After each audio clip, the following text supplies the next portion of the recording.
You guys have treated like this. We're on the road trying to help you guys. We asked you to clear the road and you said no, and you'll get arrested and start moving. This is stuff that you got to talk about with your lawyer. I can't. I stopped the threat. We would have all been shot.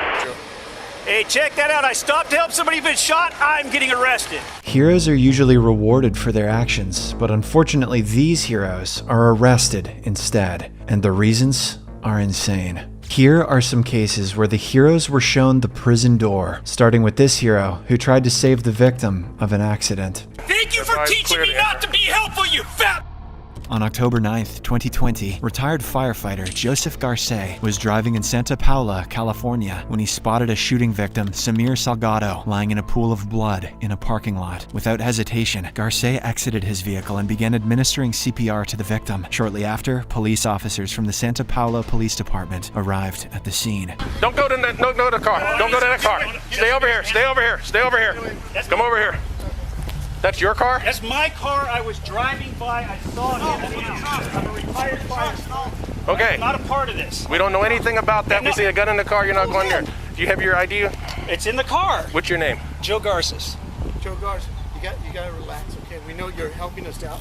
Wait, but you guys aren't listening either. That's part of the problem. Yeah. So I said we appreciate your being involved, okay? We're just running. That's his knife. I took it out of his pocket to cut his shirt off. And that's your vehicle? Yeah, I was driving north. I saw the lady. They were looking this way, and I saw him down, and I thought it was beer or something. Spun around and came in, saw the blood. She said they were calling 911. I screamed, has he been shot? She said, yeah, as I was pulling in. Okay. Saw the gunshot wound to the side of his face. I did a quick check, found the gun in his waistband, rendered it useless, stuck it inside my car, grabbed his knife, cut off his shirt, and then you guys started showing up. Okay. Did you see CPR. anybody running, anybody leaving the area, anything? Not a thing.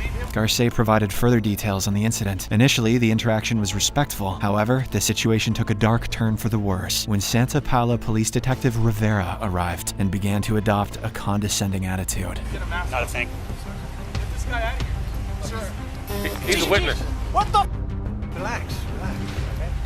We appreciate it. Huh? So I got a crime scene, sir. I'm a detective. Yeah, and I'm here helping him, so step the off.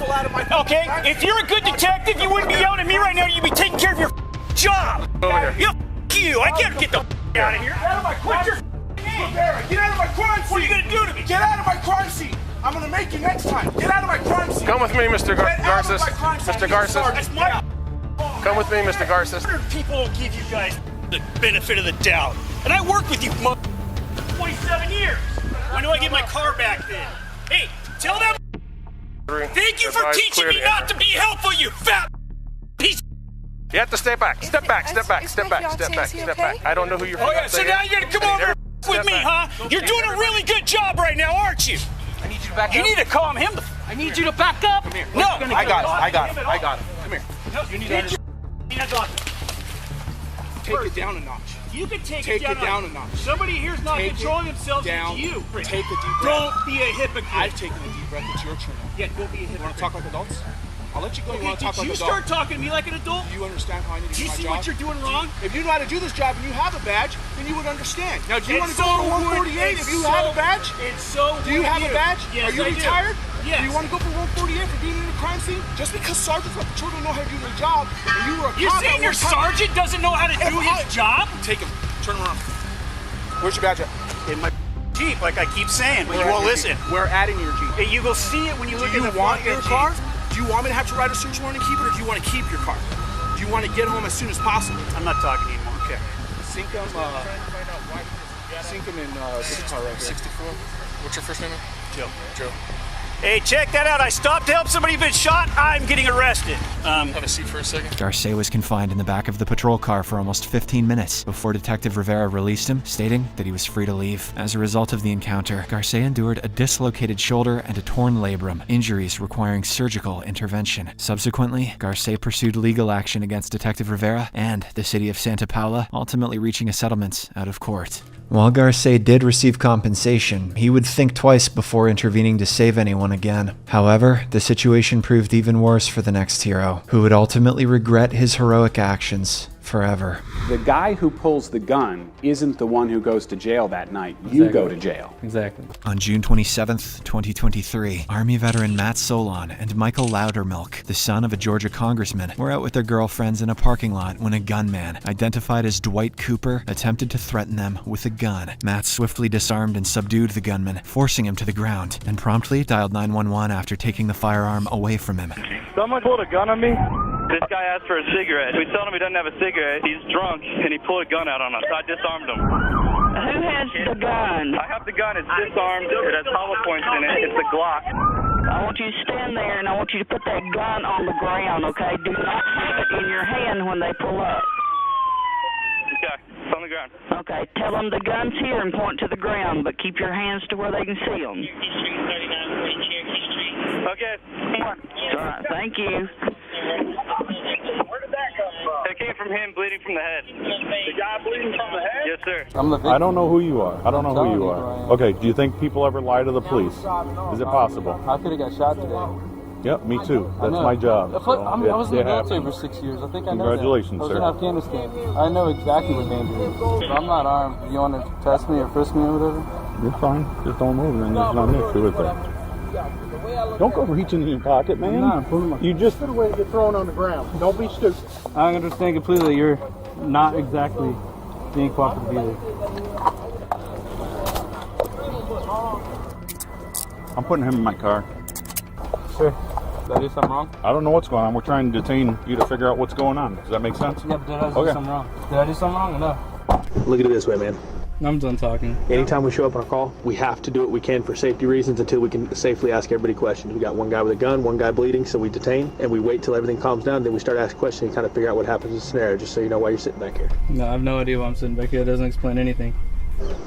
Matt, step on now. Yes, sir. I had it under control, I feel like. You had what under control? The whole situation. I had him on the ground. I'm taking care of us, all the engines. I had it disarmed.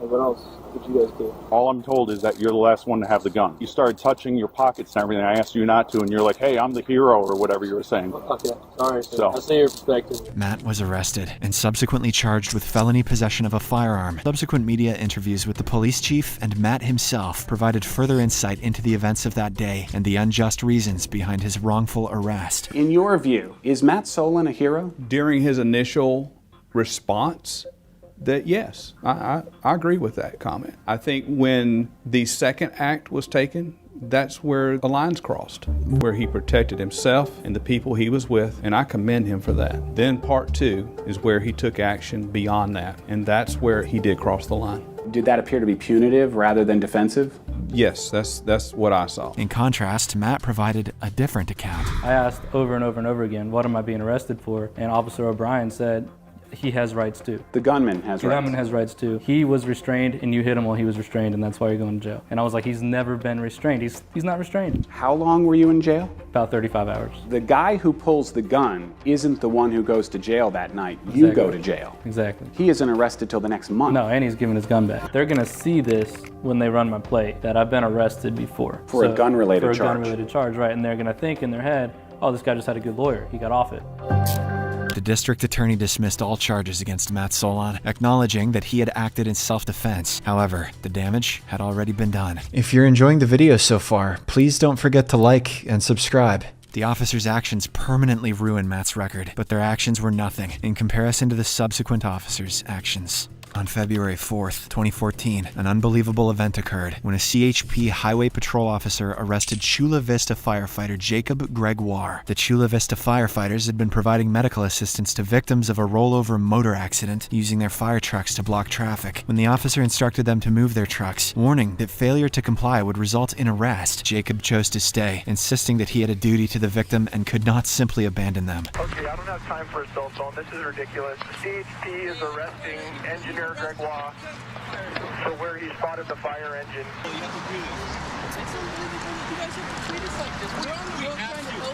We asked you to clear the road and you said no, and you'll get arrested if you moving it. Middle of patient care with patients on the freeway. They're putting him in handcuffs at this time and walking him away. The Chula Vista firefighter chief supported his colleague's decision, affirming that prioritizing the victim's life was important. Firefighter Jacob was released half an hour later. The firefighter in this instance showed great bravery by prioritizing the victim's life above all else. However, the hero in the next next case faced severe consequences for undertaking a similar act of bravery.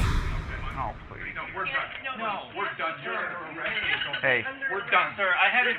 On July 26, 2017, police officers from the Salt Lake City Police Department arrived at the University of Utah Hospital to obtain a blood sample from a victim who was involved in an accident after a vehicle pursued by the police during a car chase collided against his car, causing it to explode and resulting in several injuries and burns, leaving the victim in a coma. Upon their arrival, their attempts were halted by the charge nurse, Alex Woobles, and the ensuing interaction quickly descended into chaos.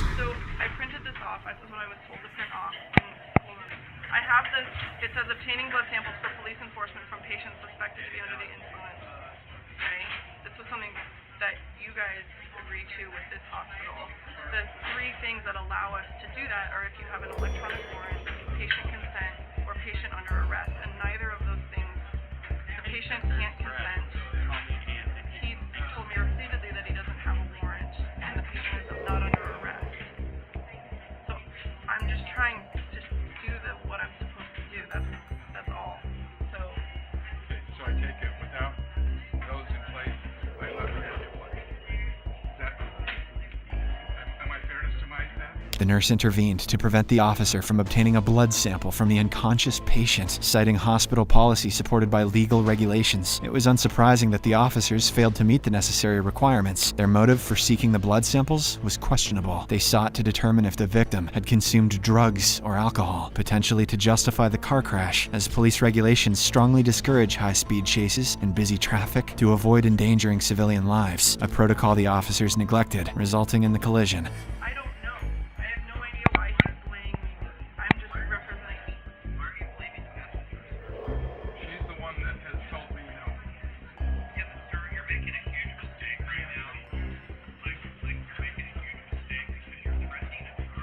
Frustrated about not having his way, the officer proceeded to do something unbelievable. Hey, we're done, sir. I haven't. Seriously. Pain. Detective Jeff Payne, later identified as the officer in question, forcefully grabbed the nurse, slamming her against the wall and handcuffing her simply because she had chosen to uphold the law and protect her patient's rights. Shortly thereafter, Detective Payne's supervisor, Lieutenant James Tracy, arrived at the scene and began to pressure and manipulate the nurse into complying with their demands for the blood sample. And I appreciate that you have a policy. No, I know. No, I'm not trying to do anything. I'm being told what to do and what I've been told. And what I'm trying to tell you is, we wanted blood from this guy. Now, I have talked to people, and there's probably a much better solution that we could have come to, okay? But, all we had to do was get the blood, okay? And my point is, there are if we're breaking the law, if we're doing wrong, okay? Just listen to him. Listen to me. If we're doing wrong, there are civil remedies, okay? It's called fruits of the poisonous tree. If we took this blood illegally, it all goes away, all right? So there's civil remedies if we make a mistake. What I'm telling you is, we are not making mistakes, okay? I've done this for 22 plus years. I know what the law is when it comes to search and seizure, all right? And what you have done, because your bosses are telling you to, has been to prevent this officer who was called out to do a job to do his job. That's obstructing justice. Okay? The two officers clearly have serious ego issues. The nurse was eventually released. She chose not to pursue charges against the officers or the police department, but despite this, Detective Jeff Payne was subsequently terminated from his position, and Lieutenant Tracy was demoted 2 ranks below to the role of a patrol officer after internal investigations conducted by the Salt Lake Police Department. The next case brings us to Loveland, where police fabricated charges against a Good Samaritan. There's no reason for this. Get my phone, Sherry. This is up. Videotape this. All you had to do was talk to me. I didn't want to talk to you. I didn't have to talk to you. Doesn't matter. On September 22nd, 2019, Loveland police officers responded to reports of a motorcycle crash outside a bar in Colorado. Upon reaching the scene, Officer Paul Ash noticed Preston Sowell and his girlfriend, who had previously assisted the victim, trapped beneath his motorcycle. The officer initiated a conversation with Preston, marking the beginning of a highly eventful encounter. Where is the bike at? The bike's parked down on the side. Yeah, the blue one there. We pulled it off. Okay, you might come and talk to me? I don't know what happened. Well, you pulled the bike off. I'm not talking to nobody. Really? These guys saw what happened. I didn't. Okay, if you're not talking to anybody, you can leave. Well, you can leave. No. You're dismissed. We can't leave. We can't leave. I'm not leaving. Okay, then come and talk to me. No, I'm not going to come talk to you. Preston was well within his rights to refuse to answer questions, as protected by the Fifth Amendment right. He had no obligation to engage with the officer, and the officer lacked the authority to compel him to do so. Police officer, man. I know. Did you pull the bike? Did you pull the bike off him? I'm not going to come talk to him. Did you pull the bike off him? I did not. You just told me you did. Nothing to do with me. Okay, you're free to leave. Yeah, you're free to leave. So No, I don't have to talk to anybody. This is gonna go one of two I don't ways. have to talk to anybody. This is gonna go I don't one of have two to talk ways. to anybody. Okay, either I you're don't gonna have to sit talk to here and anybody. talk to me, No, we'll just have a short no, conversation, no, or I can arrest you for obstruction. No, you're not. I'm not obstructing You anything. are. You're right here. Okay. I'm not obstructing nothing. The officer's threat to arrest Preston for obstruction was an abuse of power, as Colorado statutes define obstruction as the use of force, threat, or violence to prevent a law enforcement officer from performing their duty, circumstances which were not present at the time. Frustrated by his inability to assert control, the officer proceeded to make the most significant mistake of his career. These guys are taking care of it. Please just come talk to me. No.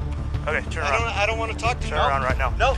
No. Turn around. Videotape this, Sherry. I'm already doing it. No. It's right here. No. Turn around. No, you're wrong. Turn around. My constitutional rights. Turn around. I don't have to talk to you. I don't Turn have to around. I don't have to ID myself. Turn around. I don't know what happened. He came over. We saw him down. I came to help him get his bike up. Okay, and that's what I need to talk to. That's right. So if you've So inserted handcuff yourself, me and let me go. if you've inserted yourself, you need to talk to me. I don't You're need to talk to obstructing you. an investigation. I'm not obstructing You anything. are under arrest for obstruction. I'm and not now for obstructing. resisting. I want to talk to your supervisor. You can talk to him before you go to jail. I'm not going to jail. Yeah. I didn't do anything. I helped the guy get his bike up. That's why you and need to talk to I'm me. obstructing. The officers, along with their supervisor, engaged in a long deliberation about the trumped-up charges they could use against Preston. During this discussion, they deliberately muted their body cameras for the most part, but at certain moments, the cameras were left unmuted, capturing revelations that proved to be highly significant to Mr. Preston's defense. Okay. You're here? Yeah. I need statements from the guy in the blue plaid shirt. Okay. The guy in the black Eagles thing. Okay. He was the one who moved his bike over there, or was moving it. the Eagles jersey moved it over there? Yeah. He told me that he helped move the bike, so at that point in time, I gotta kind of reconstruct what happened. So yeah, has to talk. Well, he's tampering with evidence. Yeah, exactly. Officer Ash initially informed his supervisor that other bystanders had assisted in removing the bike from on top of the victim, corroborating Mr. Preston's accounts entirely. However, after muting their body cameras for an extended period, the officers decided to charge Mr. Preston with evidence tampering in an attempt to justify their assaults on him. As a result of the assault, Preston suffered severe injuries and required a complete shoulder replacement procedure. Several months later, all charges against Preston were dismissed by the court. Subsequently, Preston filed a lawsuit against both the officers and the city of Loveland. The city ultimately settled the lawsuit for $290,000. However, the officers faced no disciplinary action for their actions. If you enjoy videos like these, please like, subscribe, and watch this one.